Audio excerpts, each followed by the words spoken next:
Hello student, good morning. As we are talking about the secularism here.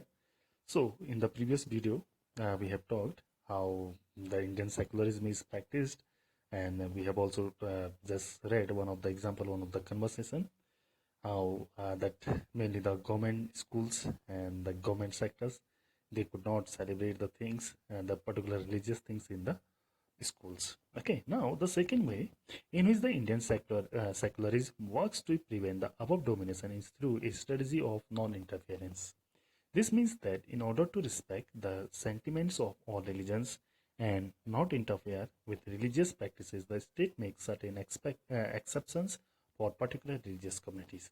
Here, the second thing they have shown about the Indian secularism, it works. Whatever the above domination have been shown, through the strategy of non-interference, means the state will not interfere in anybody's religious matters. Okay, this means that in order to respect the sentiments, the feelings of all religions and not interfere with religious practices, that the state makes certain exceptions for particular religious communities. Downside, something they have given. Let's see what we will understand this point by this one conversation. A group of friends who have recently bought scooters are meeting to go for a ride together. Hey, I hope you have a helmet. And the law in Delhi requires that you wear one.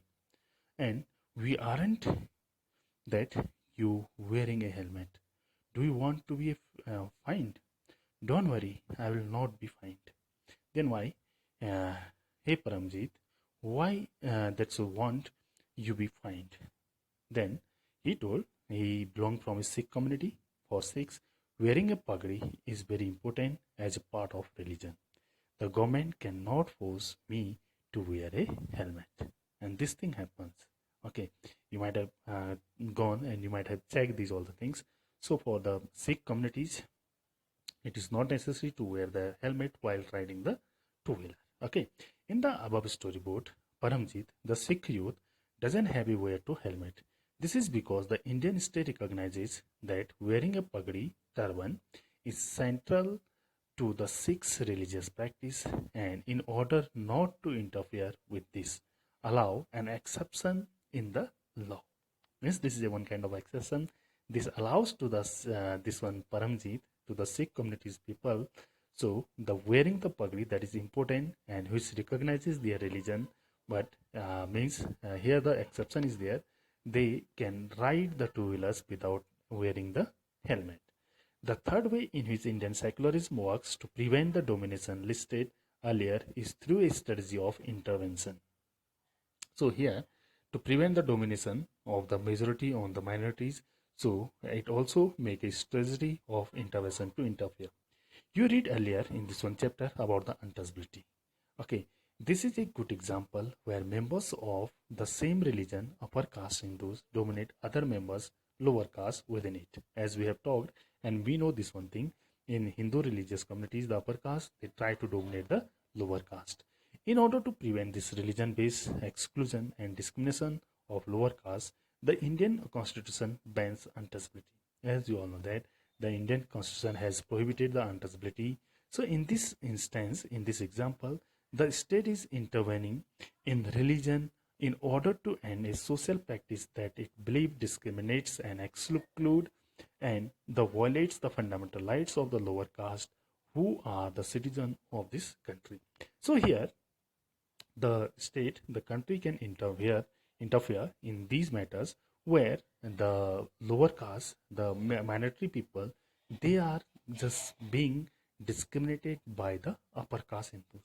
So in order to just maintaining, in order to just giving to equal rights to everyone, the government can interfere in these matters, mean to say. Similarly, to ensure that law relating to equal inheritance rights are respected, the state may have to intervene in the religion-based personal laws of the community. Similarly, the same thing to make sure the laws relating to the equal inheritance. Okay, equal inheritance, whatever the property we used to get from our forefathers. So for the equal, getting the equal rights, these are also respected, and the state may have also interfere in the religion-based personal laws of the communities. The intervention of the state can also be in the form of support. How that has been given? The Indian Constitution grants the right to religious communities to set up their own schools and colleges. So the Indian government and Indian Constitution has given the right to religious communities to set up their own schools and the colleges. It also gives them financial aid, financial help on a non-preferential basis. In what ways that in Indian secularism different from that of other democratic countries, that has been given here. Okay, so what in this one they have given, some of the above objectives are similar to those that have been included in the Indian constitution of secular democratic countries in other parts of the world as well. For example, the First Amendment of the US Constitution prohibits the legislature from making laws respecting an establishment of religion or that prohibits the free exercise of religion. Here they have given the example of the US Constitution. Okay, so it prohibits the legislature from making laws that which sort of the means laws the US Constitution prohibits to the legislatures, that is about the respecting and establishment of religion, mean to say that which gives the establishment respect to the religion, or that prohibits the free exercise of religion, mean to say no kind of the exercise on the religion. What is meant by the word establishment is that the legislature cannot declare any religion as official religion. That as I have, that also is being followed in our country, the same thing that have been shown in the US Constitution. Nor can they give preference to any one religion. In the USA, the separation between state and religion means that neither the state nor religion can interfere in the affairs of one another. That has been shown the example of the USA. Neither the state nor the religion can interfere in affairs of one another. Then there is one more important way in which Indian secularism differ from the dominant understanding of secularism as practiced in the United States of America. So here one significant way in which the Indian secularism that is differ from the dominant understanding of the secularism practice that is in USA. This is because unlike the strict separation between religion and state in the American secularism, in Indian secularism, the state can intervene in religious affairs. As in the USA Constitution, it has been declared that neither the state nor the religion will interfere in one another's matter. But in Indian secularism, the state, the country, the government can interfere in the religious affairs. We have read about how the Indian Constitution intervened in the Hindu religious practices in order to abolish untouchability. Okay, as you have read the example in the previous page, okay, how the Indian government just prohibited the untouchability, where the upper caste people they try to dominate the lower caste.